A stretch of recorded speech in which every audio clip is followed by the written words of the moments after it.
It's the moment we all dread. Someone raises their voice. They lean into your personal space. Or maybe it's more subtle, a backhanded compliment designed to make you look small in front of a group. When you deal with an aggressive person, your brain treats it as a survival threat. Your heart rate spikes, your breathing becomes shallow, and you feel an overwhelming urge to either fight back or shrink away. But there is a third option. A high-status response that most people never master. It's called non-reactivity. In the Charisma Playbook, we don't just try to stay calm. We use the science of our own biology to become an immovable object. When an aggressive person hits you with a wave of energy and you don't react, you aren't being passive. You are demonstrating total command of the room. Today, we're going to show you exactly how to handle aggressive personalities by performing a manual override on your own fear response. We're going to turn you into the safe harbor in the middle of their storm.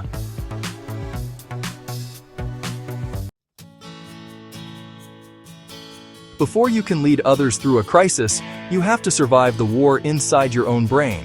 When a social situation turns south, your amygdala, the brain's alarm system, fires a shot of adrenaline into your system.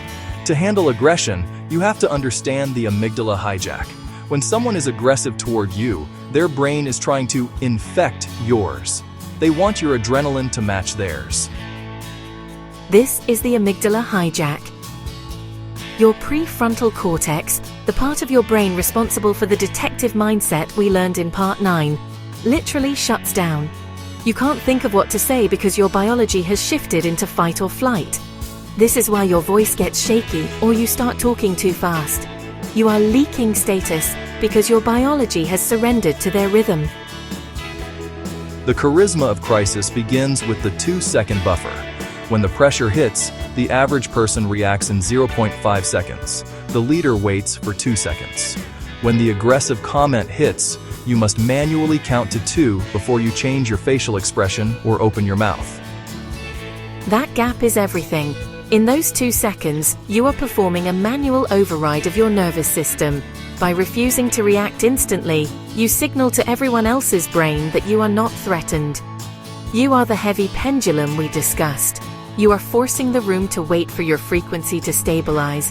In those 2 seconds, you are signaling to their subconscious, and the subconscious of everyone watching, that their attack didn't land. You are proving that you are biologically bored.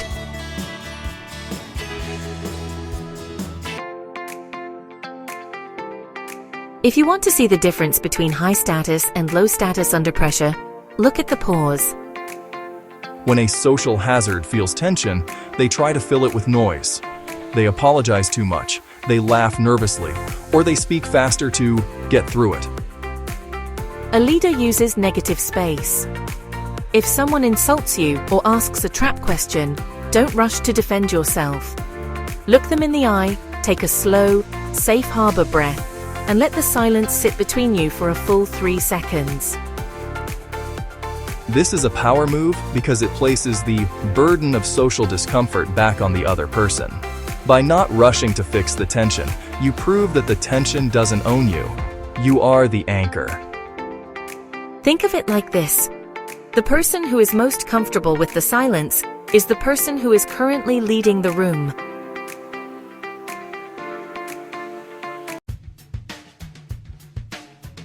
Once you've stabilized your biology and used your negative space, you need a way to pivot.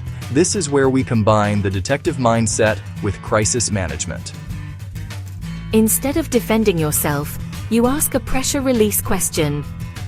A defense is a low-status move because it implies you are accountable to the attacker.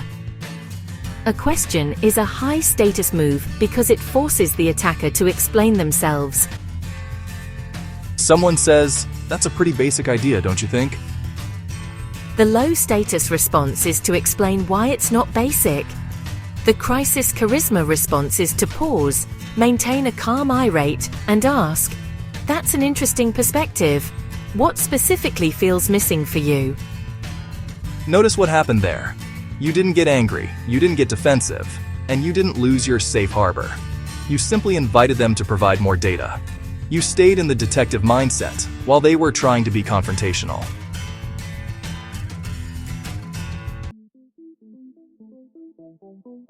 Understanding your own biology is the first step, but the true power of crisis charisma lies in how you influence the biology of the person across from you.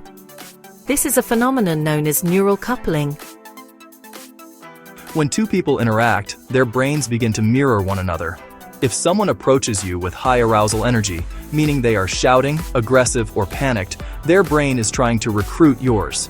They are sending out a biological invitation for you to join them in their chaos.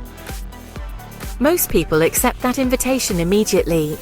They match the volume, the speed, and the tension. But a leader understands the counterintuitive signal. To break the cycle of a crisis, you must provide a mismatched signal.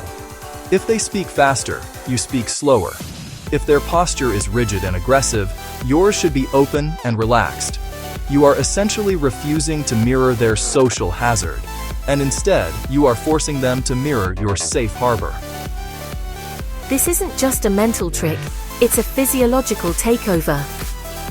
Because of mirror neurons, the other person's brain will eventually find it exhausting to maintain high aggression while you remain consistently calm. Their heart rate will eventually begin to entrain or sync up with yours.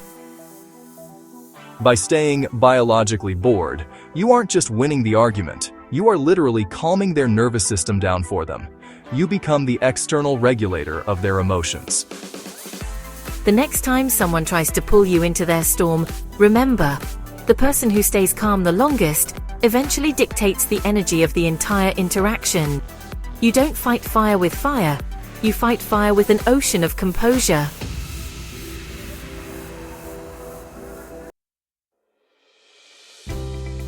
But what if the crisis is your fault? What if you are the one who messed up? This leads to the recovery paradox. Research shows that a leader who makes a mistake and handles it with total transparency and low reactivity is actually trusted more than a leader who never makes a mistake at all. If you drop the ball, don't shrink. Own it with the same resonance you use when you're winning. A simple, "I missed that detail. I'll have the fix by 5 o'clock," delivered with a steady heart rate. This demonstrates more power than 1,000 excuses. People aren't looking for perfection. They are looking for stability. They want to know that when the ship hits an iceberg, the captain isn't going to be the first one in the lifeboat.